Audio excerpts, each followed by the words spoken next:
ஒரு விஷயம் செய்ய ஆவியான நடத்தலைன்னா என்ன செய்யணும்? முதல்ல இருக்கிற இடத்துல அமைதியாக இருந்தால் போட்டுருக்கு. இந்த வருஷம் அண்டர்லைன் பண்ணுங்க, திருப்பி வாசிங்க, நீங்களே வாசிங்க. மேகஸ்தம்பம் எழும்பாத நாட்களிலே வாசிக்கலாம். தங்கியிருப்பார்கள்.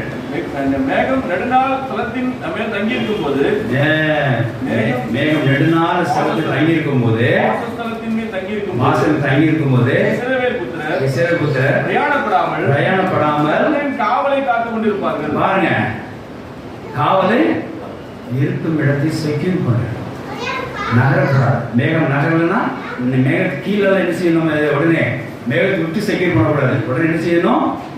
காவல் கண்ணு என்ன செய்யணும்? இருக்கிறத உடனே என்ன செய்யணும்? ப்ரொடெக்ட் பண்ணிக்கணும். மேகம் எழுப்பி அடுத்த கத்தர் போல் சொல்ற வரைக்கும், அந்த நடத்துக்குள்ள சொல்ற வரைக்கும் இருக்கிற இடத்துல என்ன செய்யணும்? ஆமா, நீங்க என்ன செய்யும் போது காவல் பண்ணணும். அதனால தான் நம்ம அடிக்கடி சொல்லுவோம், திடீர்னு ஒரு வீடை காலி பண்ணிடாதீங்க, திடீர்னு ஒரு வேலையை விட்டு நின்றாதீங்க, திடீர்னு ஒரு புது வேலைக்கு போயிடாதீங்க, திடீர்னு ஒரு இடத்த விட்டு ஒரு இடம் மாறிக்கிறாங்க, திடீர்னு ஒரு இடத்துல டிரான்ஸ்ஃபர் வாங்கிங்க, திடீர்னு ஸ்கூலுக்கு ஸ்கூலில் மாறுறாங்க. மேகஸ்தம்பம் என்ன சொல்லுன்னு பாருங்க. அது அங்கேயே இருந்துச்சுன்னா இருக்கிற படிப்பை அப்படி பாதுகாத்துக்கோங்க, இருக்கிற வேலையை அப்படி பாதுகாத்துக்கோங்க, இருக்கிற காரியங்களை அப்படி செட்டில் ஆகியோ காவல் காத்துக்கோங்க. மேகம் நடந்தும் போது இப்போ ஸ்டார்ட். இதுதான் தேவ பிள்ளைகளுக்கு அடையாளம்.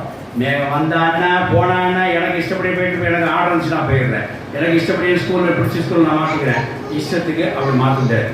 கத்தோட கட்டளை பிரகாரம் என்ன கீழ் பண்ணிட்டாங்க. எப்படி கீழ் பண்ணிட்டாங்க?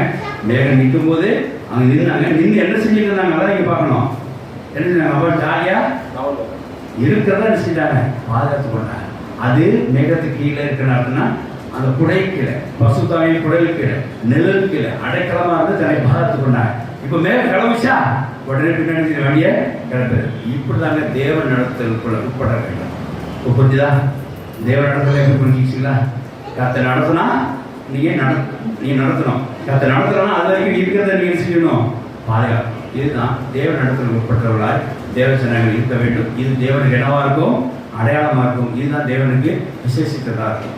இது கிறிஸ்துவின் வெற்றி வாழ்க்கைக்கு ஒரு சாட்சியாகும். தேவ பசங்க சோத்திரம் அந்த காலத்திலே